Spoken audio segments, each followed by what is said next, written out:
Dans l'ombre de l'une des figures les plus emblématiques de l'histoire, le garde du corps de la princesse Diana a enfin décidé de briser le silence, dévoilant les histoires non racontées derrière son personnage public. Pendant des années, il l'a protégée, témoin des méandres complexes de la vie royale et de ses luttes personnelles. Quel secret a-t-il gardé? Quelles révélations vont remettre en question tout ce que nous pensions savoir? En explorant ce témoignage fascinant, nous dévoilons les réalités de la vie derrière les portes fermées et l'impact profond que Diana a eu sur ceux qui l'entouraient. Rejoignez-nous dans ce voyage émotionnel alors que nous démêlons des vérités qui résonnent encore aujourd'hui. Lors de l'accident, Galland s'est précipité dans le tunnel du pont de l'Alma avec 9 autres pompiers pour secourir les victimes de la collision. La Mercedes-Benz W140 impliquée dans le crash avait l'avant complètement détruit. Les hommes ont regardé à l'intérieur et ont vu qu'un des occupants semblait avoir perdu la vie. Galland scrutait l'habitacle de la voiture luxueuse à la recherche de quelqu'un à sauver. Puis, il a remarqué une jeune femme blonde à l'intérieur. Elle semblait respirer, même si faiblement. La jeune femme était dans un état relativement stable lorsque Galland l'a finalement sortie de la voiture, alors il fut choqué d'apprendre qu'elle était décédée à l'hôpital. Il ne savait pas qui elle était lorsqu'il s'occupait d'elle, concentré seulement sur le fait de la maintenir en vie dans ce moment crucial.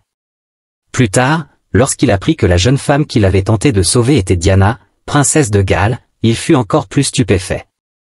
Cependant, il y avait plus dans cette histoire. Elle lui avait murmuré quelques mots alors qu'il l'aidait à sortir de la voiture, et il a gardé ses paroles secrètes pendant 20 ans.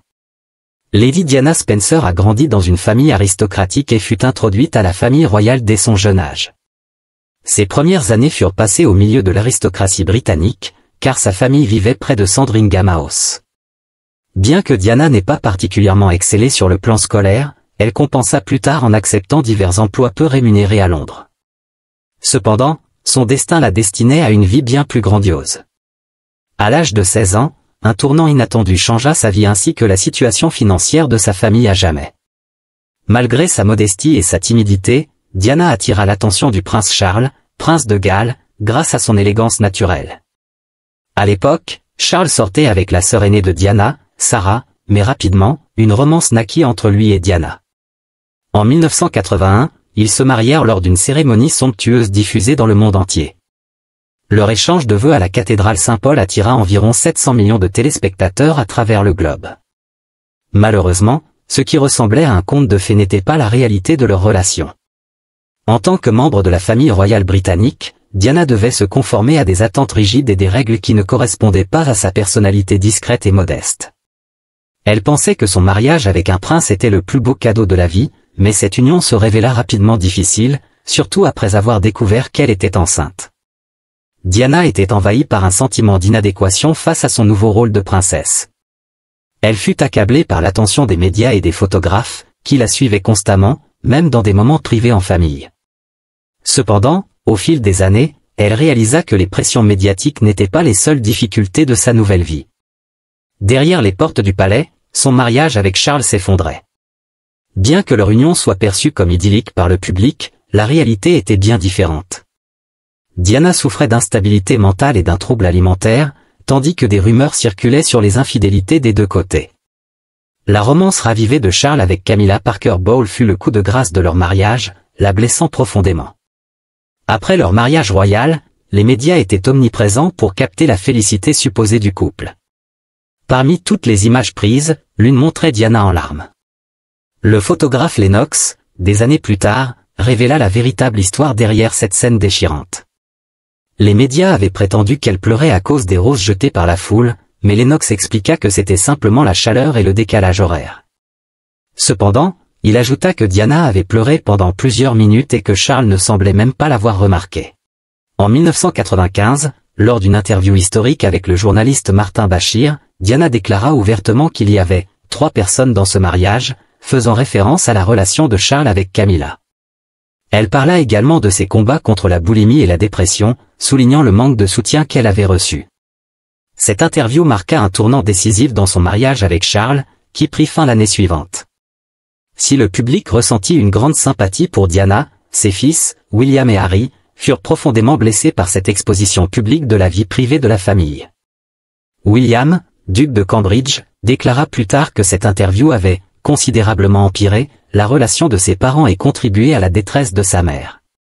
Harry, quant à lui, ajouta que la « culture de l'exploitation et des pratiques non éthiques » avait indirectement conduit à la mort de sa mère. Le mariage de Diana et Charles, célébré comme le mariage du siècle, s'était effondré après seulement 10 ans, marquant la fin tragique d'une histoire d'amour qui, dès le début, semblait vouée à l'échec. En 1992, le divorce de Diana et Charles est officiellement prononcé en 1996. Les fans furent dévastés, et il fut dit que Diana souffrait bien plus de cette séparation que le prince Charles. Elle s'est retirée de la vie publique, affirmant avoir très peu de véritables amis, selon un journaliste de tabloïd. Pourtant, après sa séparation, sa vie amoureuse a connu un renouveau. Alors qu'elle était encore jeune et attirante, des rumeurs circulaient autour de Diana, affirmant qu'elle était entourée de prétendants. Il a même été rapporté qu'elle aurait eu des relations avec des hommes tels que son garde du corps Paul Manaki ou encore James Hewitt, un officier de la cavalerie, alors qu'elle était encore mariée.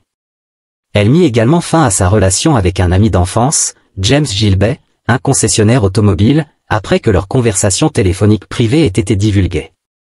Gilbey l'avait surnommé « Squiddy » lors de ces échanges, ce qui provoqua un véritable tourbillon médiatique. Mais derrière les portes closes, la vie de la princesse semblait reprendre un sens lorsqu'un chirurgien cardiaque britannique d'origine pakistanaise, Hasna Khan, entra dans sa vie. Leur romance resta un secret bien gardé, Diana cherchant désespérément à échapper aux projecteurs.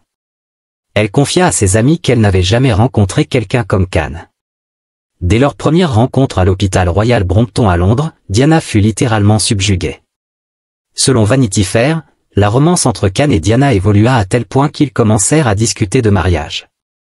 Cependant, malgré les tentatives de la princesse pour organiser une cérémonie privée, Khan rejeta l'idée. N'étant pas adepte de la médiatisation, il proposa qu'il s'installe au Pakistan, loin des paparazzis et des intrusions. Diana considéra sérieusement cette proposition. Elle confia même à son ami proche, Imran Khan, aujourd'hui Premier ministre du Pakistan, qu'elle était profondément amoureuse de Hasna. Pourtant, leur relation finit par se dégrader. Malgré cette rupture, Diana persista dans son engagement auprès des causes qui lui tenaient à cœur. Elle continua de soutenir le ballet national anglais et visita Mère Teresa avant d'apparaître sur la couverture de Vanity Fair en 1997. Au même moment, Diana accepta l'invitation de l'homme d'affaires égyptien milliardaire Mohamed Al-Fayed pour des vacances à Saint-Tropez, dans le sud de la France. Elle y voyagea avec ses 2 fils, les princes William et Harry, et séjourna dans la luxueuse villa de la famille Al-Fayed. Très vite, des rumeurs circulèrent, suggérant que Diana était tombée amoureuse du fils de Mohamed, Dodi Al-Fayed. Malgré leur nouvelle romance, Diana et ses enfants restèrent sous l'œil vigilant des médias, même pendant leurs vacances. Les paparazzis étaient omniprésents, immortalisant notamment ce moment célèbre où Diana fut photographiée en train d'embrasser Dodi à bord du yacht familial. Dodi, l'aîné de la famille Al-Fayed, avait grandi dans un luxe extrême tout en se faisant un nom en tant que producteur de cinéma, travaillant sur des films comme Chariot de feu et Hook. Il avait longtemps admiré la princesse de loin. Leur relation s'intensifia durant les dernières semaines précédant leur tragique décès. De retour à Londres, Diana mit fin à sa relation de 2 ans avec Hasna Khan, qu'elle surnommait « Monsieur Merveilleux ». Selon Khan, il avait prévenu Diana que sa nouvelle relation avec Dodi lui causerait du chagrin, mais elle semblait déterminée. À l'été 1997, les opinions sur la relation entre Diana et Dodi divergeaient. Vanity Fair rapporta que Dodi avait l'intention d'acheter une bague pour la princesse, même si cette dernière avait confié à sa proche amie Rosa Monckton qu'elle la porterait à la main droite, indiquant qu'il ne s'agissait pas de fiançailles. Pourtant, Mohamed Al-Fayed affirma avec conviction que la bague était destinée à sceller leur engagement. Quelle que soit la vérité, Diana et Dodi semblaient heureux de passer du temps ensemble. Fin juillet 1997, ils décidèrent de partir en croisière vers la Sardaigne. Mais étant l'un des couples les plus scrutés au monde, ils ne pouvaient échapper aux paparazzis. En août de la même année, Diana participa à une campagne contre les mines antipersonnelles en Bosnie, alors que des photos d'elle et Dodi, tendrement enlacés sur le yacht, faisaient la une des journaux. Après leur escapade en Sardaigne, le couple retourna en France à la fin du mois, cette fois-ci pour séjourner au célèbre hôtel Ritz à Paris, propriété du père de Dodi. Selon des rapports de presse, Dodi se rendit chez un joaillier pour acheter la fameuse bague, tandis que Diana restait dans leur suite. Le 30 août 1997, ils dînèrent au somptueux restaurant Benoît, mais la soirée fut gâchée par la présence incessante des paparazzis. Face à cette intrusion, ils décidèrent de retourner à l'hôtel. Le couple élabora alors un plan pour quitter discrètement l'hôtel en utilisant une sortie secondaire. Leur chauffeur, Henry Paul, qui avait pourtant bu ce soir-là, devait les conduire en toute sécurité. Malheureusement, à peine quelques minutes après avoir quitté le Ritz, leur voiture s'écrasa sous le tunnel du pont de l'Alma, à une vitesse de plus de 100 km/h. L'accident, attribué à la vitesse excessive et à l'alcoolémie élevée de Paul, coûta la vie à Diana, Dodie, et leur chauffeur, laissant le monde sous le choc. En quittant le restaurant pour se rendre à Benoît, ils furent suivis par une trentaine de photographes. Après le dîner, Diana et Dodie décidèrent de passer le reste de la soirée dans l'appartement luxueux de Dodie, situé rue Arsène-Houssaye. Cependant, ils se heurtèrent à un autre problème pressant, les paparazzis les avaient suivis depuis leur départ du Ritz plus tôt dans la soirée et ils étaient presque certains que des photographes les attendaient pour les piéger. Ils mirent alors en place ce qui ne peut être décrit que comme un véritable stratagème. Il fut prévu que 2 voitures de diversion sortent par l'entrée principale de l'hôtel pour tromper les paparazzis, tandis que Paul, Dodie, Diana et leur garde du corps Trevor Rhys-Jones sortiraient par l'arrière dans une Mercedes-Benz noire louée. Tout cela se déroula dans les premières heures du 31 août 1997. Le plan impliquait André Paul, le chef adjoint de la sécurité de l'hôtel, bien qu'il soit censé être en congé cette nuit-là. Paul fut rappelé pour conduire Dodie, la princesse et leur garde du corps. Peu après minuit, ils montèrent tous dans la Mercedes et Paul prit la route. Cependant, la horde de paparazzi avait apparemment eu vent du plan et commença à poursuivre agressivement la limousine. Trevor Rhys-Jones était assis à l'avant, à côté de Paul. Lors de l'enquête qui suivit, il fut révélé que les paparazzi, qui avaient été poussés par Paul à attendre à l'extérieur de l'hôtel, avaient tenté de bloquer la voiture pour ralentir Paul, mais sans succès. Au lieu de cela, la Mercedes poursuivit sa route, atteignant une vitesse d'environ 105 km/h avant que la catastrophe ne se produise. La limousine continua de rouler à toute allure jusqu'à ce que Paul perde le contrôle du véhicule 3 minutes après avoir quitté l'hôtel, alors qu'ils entraient dans le tunnel sous le pont de l'Alma. Comme il n'y avait pas de paparazzi à proximité au moment de l'accident, l'enquête conclut que la responsabilité incombait à Paul, qui conduisait avec un taux d'alcoolémie plus de 3 fois supérieur à la limite légale, et il fut également découvert qu'il était sous l'influence de médicaments prescrits. Les paparazzis qui poursuivaient la voiture à moto arrivèrent sur les lieux, mais ils ne tentèrent pas d'aider les passagers blessés, préférant prendre des photos de l'accident. Heureusement, quelqu'un finit par appeler les services d'urgence, et une équipe de pompiers se précipita depuis la station Mallard, située à proximité. Le véhicule avait percuté le mur du tunnel, dévié à gauche et, avec une grande force, s'était encastré dans l'un des piliers soutenant le toit, tuant Paul sur le coup. Gérard Galliard, l'officier adjoint ce soir-là, dirigeait l'équipe de courageux pompiers et, 20 ans plus tard, il raconta au Sun ce qu'il avait trouvé, se souvenant des détails de la collision impliquant le couple le plus célèbre du monde à l'époque. Galliard déclara, « La voiture était dans un état catastrophique, et nous avons géré cela comme n'importe quel accident de la route. Nous nous sommes immédiatement mis au travail pour voir qui avait besoin d'aide et qui était encore en vie. » Connaissant bien la zone, Galliard réagit à cet accident tragique en faisant ce qu'il savait faire de mieux en tant que pompier expérimenté, évaluer la situation et apporter de l'assistance. Il déclara, « Pour moi, c'était simplement un accident de la route banal, l'un des nombreux auxquels les services d'urgence doivent faire face, et les causes étaient habituelles, la vitesse et un conducteur en état d'ébriété. » Lorsqu'il arriva à la voiture, il put voir que le conducteur était déjà mort et qu'il n'y avait rien à faire pour lui. Dodie, qui se trouvait à l'arrière de la limousine, n'était malheureusement pas en meilleur état. Il avait subi une crise cardiaque à l'intérieur du véhicule. Galliard, habitué à ce genre de traumatisme, savait que la situation de Dodie n'était pas bonne du tout. Malheureusement, il ne survécut pas et décéda peu après l'impact. Les secouristes déclarèrent son décès une fois qu'il fut extrait du véhicule. Heureusement, le garde du corps, Trevor Rhys-Jones, s'en sortit malgré de graves blessures au visage. Bien qu'il fût en grand danger, sa préoccupation majeure était clairement Diana. En panique, il demandait sans cesse où se trouvait la princesse. Galliard se souvint qu'il répétait « Où est-elle ? Où est-elle ?» mais son équipe lui dit de rester calme et de ne pas parler. Galliard ajouta que cette consigne avait peut-être sauvé la vie de Rhys-Jones, car, malgré ses blessures graves, il fut le seul survivant de l'accident. La princesse Diana, allongée à l'arrière de la voiture, était consciente et avait les yeux ouverts, ce qui laissait penser aux pompiers qu'elle s'en sortirait. Elle avait même réussi à faire quelques petits mouvements. Cependant, Malgré son état, chaque seconde était cruciale, et elle devait être emmenée à l'hôpital d'urgence. Galliard s'occupait de Diana sans savoir qui elle était, l'identifiant simplement comme une femme blonde inconnue. Diana saisit la main de Galliard alors qu'il s'apprêtait à l'extraire de la limousine. À ce moment-là, il ignorait toujours qu'il s'agissait de la princesse de Galles.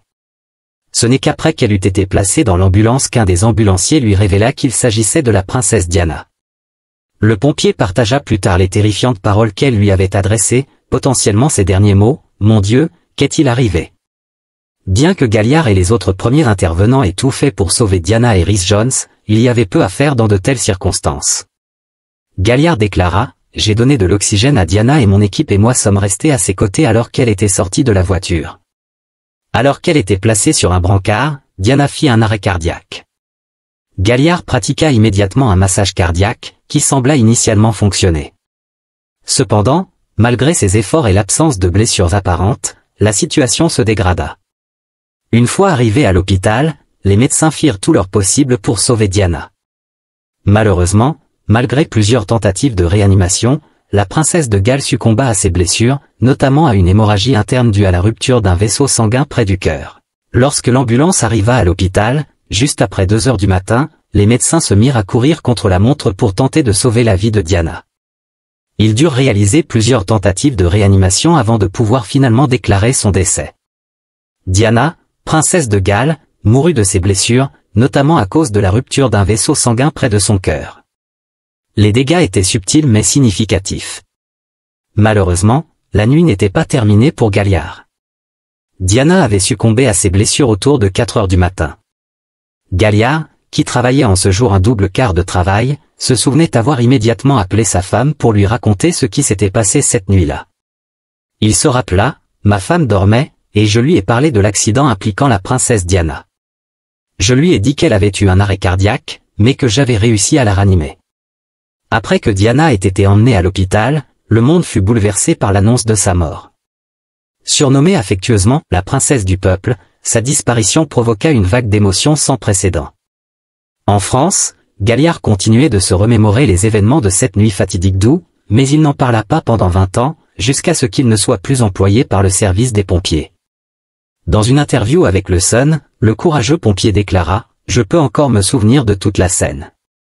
C'est quelque chose que je n'oublierai jamais et à quoi je pense toujours à cette période de l'année. Si tu as regardé la vidéo jusqu'ici, cela signifie que tu l'as appréciée. N'oublie pas de t'abonner et d'activer la cloche pour recevoir les notifications.